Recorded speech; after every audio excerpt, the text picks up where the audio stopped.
Picture this. You come home after a long, exhausting day at work, turn the key, and step into absolute carnage. Your favorite shoes are shredded into unrecognizable pieces. The wooden door frame is deeply scratched, and your dog's plush bed looks as if it has literally exploded, leaving a blizzard of white fluff scattered across your living room floor. What is your immediate reaction? Do you get angry? Do you assume your furry best friend is acting out of pure spite because you left them home alone? If so, you are barking up the completely wrong tree. Your dog is not trying to make you angry, nor are they seeking revenge. In reality, solitary canine destruction is a desperate scream for help, a complex behavioral signal indicating that your dog's emotional coping mechanisms have been entirely overwhelmed. To understand why dogs destroy things when left alone, we must examine their evolutionary history. The domestic dog occupies a unique niche defined by a nearly absolute social dependency on human caregivers. This profound relationship is rooted in the ancestral pack dynamics of wild canids, where being separated from the pack and experiencing social isolation was often synonymous with death. Therefore, when your dog engages in destructive behavior during your absence, they are communicating an acute emotional crisis.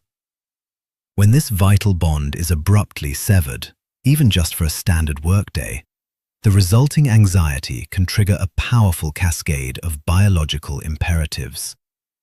These imperatives include distressed vocalizations to attract missing pack members, frantic attempts to remove physical barriers to facilitate a reunion, and intense displacement behaviors utilized to vent rapidly rising internal tension. A highly frustrating aspect for pet owners is when dogs target personal items like shoes, clothing, books, or bedding.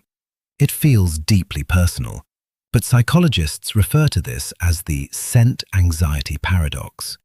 For a dog, scent is the primary modality used for processing their environment. Personal items heavily permeated with your unique pheromones and skin oils provide them with a temporary sense of security. The dog seeking out your worn t-shirt is literally trying to find you in your absence. However, while the scent offers comfort, it also becomes a poignant, painful reminder of your absence, which paradoxically skyrockets the dog's distress. When their anxiety peaks, the dog begins to manipulate the strongly scented object with their mouth.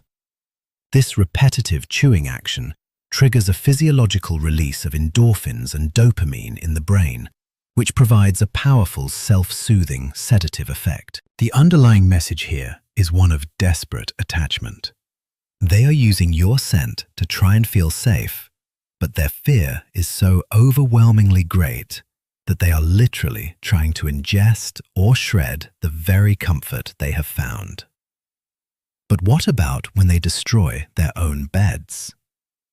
The destruction of the dog's own bed is a specific subcategory of solitary destruction driven by intense psychological factors.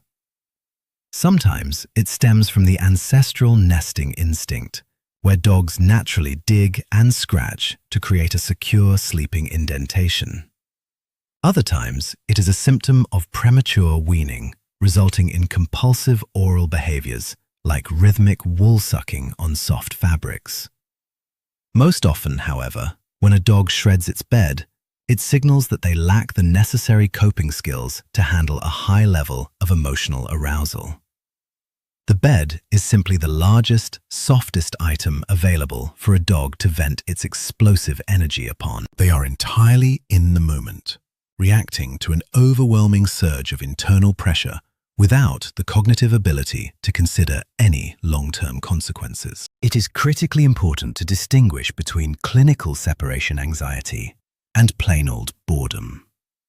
While the end result, a destroyed living room, can look similar, the motivations are vastly different. The most reliable way to tell the difference is the temporal diagnostic window. Dogs suffering from true separation anxiety typically begin their panic meltdown within minutes of the owner's departure, often between 0 and 30 minutes. They specifically target exit points like doors and windows or owner-centered items, and this destruction is accompanied by severe physiological signs like hypersalivation, pacing, and anorexia, meaning they will utterly refuse to eat even the highest value treats. Conversely, a dog experiencing boredom or understimulation will often settle down and sleep for several hours after you leave. The destruction typically begins 2 to 6 hours post-departure. A bored dog targets random objects, raids the garbage, and maintains normal vital signs. They are simply seeking entertainment because their physical and mental enrichment needs have not been adequately met. Modern veterinary behaviorists have moved away from the umbrella term separation anxiety, replacing it with separation-related problems, SRPs, to acknowledge varied emotional drivers. There are 4 main taxonomic profiles you should know. First is exit frustration. These dogs view the house as a prison, preventing them from reaching their human anchor. They experience total panic and often inflict intense damage to doors, door frames, and windowsills, sometimes injuring their own paws or teeth in a frantic attempt to follow you. Second is redirected reactive arousal. These dogs become highly aroused by external stimuli, like a mail carrier or another dog outside, but lack your calming presence. Because a window blocks them, they redirect their pent-up, hyperreactive energy into destroying nearby curtains or sofa cushions. Third is reactive inhibited separation-related problems. These dogs experience generalized anxiety and avoidance due to the loss of their social safety anchor. They show minimal environmental destruction, but often resort to destructive self-mutilation like obsessive paw licking or relentless pacing. Fourth is boredom-related separation-related problems. These dogs suffer from under-arousal and a lack of stimulation, leading them to shred soft items like pillows, strictly out of an exploratory drive and frustration. Before a dog ever escalates to full-scale household destruction, they frequently display a series of subtle, out-of-context actions known as displacement behaviors. These behaviors act as a psychological safety valve for rising emotional pressure when a dog experiences internal conflict or uncertainty. Watch for these silent warning signals. Yawning when they are clearly not tired. Suddenly sniffing the ground in a sterile environment. Shaking their body off as if they are wet when they are completely dry. Or repeatedly licking their lips. If your dog yawns while you are putting on your coat to leave, they are signaling pre-departure anxiety, not fatigue. Recognizing these crucial signals allows you to intervene and de-escalate the situation before your dog crosses their behavior threshold into out-of-control panic. One of the most damaging misconceptions in canine psychology is the persistent idea that a dog knows they were bad. Owners frequently point to the guilty look, the tucked tail, the averted gaze, the cowering posture, as undeniable proof of the dog's moral remorse over destroying a rug. This is entirely false. In reality, the dog is displaying deep appeasement postures. These are instinctual survival signals used to de-escalate perceived aggression from you. The dog is not reacting to the memory of shredding the couch hours ago. They are reacting to your current angry tone of voice, stiff body posture, and tense facial expressions. Punishing a dog after the fact is psychologically damaging.